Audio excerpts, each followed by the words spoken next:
ब्रह्मा जी का वह कल्याणकारी वचन सुनकर वासुकी ने वन में जाकर अपनी बहन उन्हें विनयपूर्वक समर्पित कर दी। जरुत्कारू मुनि ने उसे अपने ही समान नाम वाली जानकर उनसे कहा, जब भी यह मेरा अप्रिय करेगी तब मैं इसका परित्याग कर दूंगा। वैसी प्रतिज्ञा करके जरुत्कारू मुनि ने उस जरुत्कारू को पत्नी रूप से ग्रहण कर लिया। वासुकी नाग भी अपनी बहन उन्हें प्रदान कर आनंद पूर्वक अपने घर लौट गए। हे परंतप मुनि जरुत्कारू उस महान वन में सुंदर पर्णकुटी बनाकर उसके साथ रमन करते हुए सुख भोगने लगे। एक समय मुनि श्रेष्ठ जरुत्कारू भोजन करके विश्राम कर रहे थे।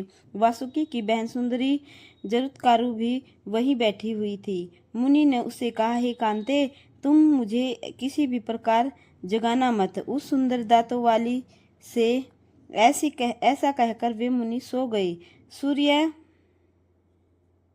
सूर्य अस्ताचल को प्राप्त हो गए थे। संध्या वंदन का समय उपस्थित हो जाने पर धर्म लोप के भय से डरी हुई जरुत्कारू सोचने लगी कि मैं क्या करूं, मुझे शांति नहीं मिल रही। यदि मैं इन्हें जगाती हूं तो ये मेरा परित्याग कर देंगे, और यदि नहीं जगाती तो यह संध्यास्थल काल व्यर्थ ही चला जाएगा। धर्म नाश की अपेक्षा त्याग श्रेष्ठ है, क्योंकि मृत्यु तो निश्चित है ही।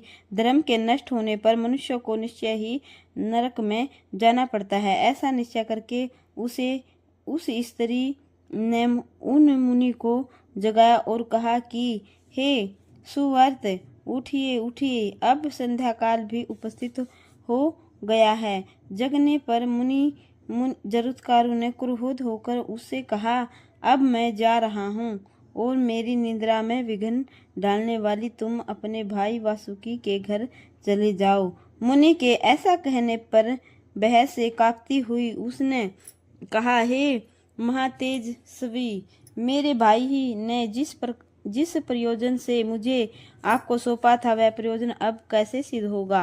तदंतर मुनि ने शांत चित होकर जरुत्कारू से कहा, वह तो है ही।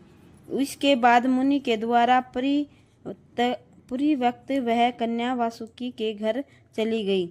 भाई वासुकी के पूछने पर उसने पति द्वारा कही गई बात उनसे यथावत कह दी, और वह यह भी बोली कि अस्ति, ऐसा कहकर वे मुनि श्रेष्ठ मुझको छोड़कर चले गए। यह सुनकर वासुकी ने सोचा कि मुनि सत्यवादी है। तत्पश्चात पूर्ण विश्वास करके उन्होंने अपनी उस बहन को अपने यहाँ आश्रम प्रदान किया। हे कुरुश्रेष्ठ, कुछ समय बाद मुनि बालक उत्पन्न हुआ और वह आस्तिक नाम से विख्यात हुआ। हे नरश्रेष्ठ, पवित्र आत्मा वाले उन्हीं आस्तिक मुनि ने अपने मातृ पक्ष की रक्षा के लिए आपका सर्प यज्ञ रुकवाया है। हे महाराज, यायावर वंश में उत्पन्न और वासुकी की बहन के पुत्र आस्तिक का आपने सम्मान किया, यह तो बड़ा ही उत्तम कार्य किया। हे महाभाव, आपका कल्याण हो। आपने संपूर्ण महाभारत सुना, नाविध नाम दान दिए और मुनि जनों की पूजा की।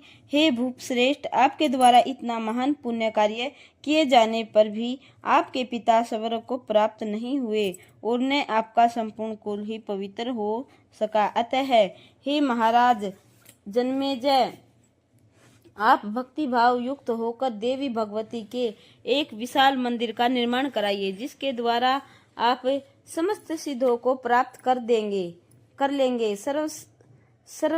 सब प्रदान करने वाली भगवती दुर्गा परम श्रद्धा पूर्वक पूजित होने पर सदा वंश वृद्धि करती है तथा राज्य को सदा स्थिरता प्रदान करती है। हे भूश्रेष्ठ, विधि विधान के साथ देवी यज्ञ करके आप श्रीमद देवी भागवत नामक महापुराण का श्रवण कीजिए। अत्यंत पुनित भाव सागर से पार उतरने वाली अलौकिक तथा विविध रसों से संपर्क उस कथा को मैं आपको सुनाऊंगा। हे राजन, संपूर्ण संसार में इस पुराण से बढ़कर अन्य कोई भी प्राण नहीं है, और भगवती के चरणा वंदने के अतिरिक्त अन्य कुछ भी आराधनीय नहीं है। हे नरश्रेष्ठ, जिनके प्रेम पूरित हृदय में सदा भगवती विराजमान रहती है, वे ही सौभाग्यशाली, ज्ञानवान एवं धन्य हैं। हे भारत, इस भारत भूमि पर वे ही लोग सदा दुखी दिखाई देते हैं जिन्होंने कभी भी महामाया अंबिका की आराधना नहीं की है। हे राजन, ब्रह्मा आदि सभी देवता भी जिन भगवती की आराधना सर्वथा लीन रहते हैं, उनकी आराधना भला कौन मनुष्य नहीं करेगा। जो मनुष्य इस पुराण का नित्य श्रवण करता है, उसकी सभी मनोकामनाएं पूर्ण हो जाती हैं। स्वयं भगवती ने भगवान विष्णु के समक्ष इस अति श्रेष्ठ पुराण का वर्णन किया है। हे राजन, इस पुराण के श्रवण से आपके चित्त को परम शांति प्राप्त होगी और आपके पितरों को अक्षय स्वर्ग प्राप्त होगा।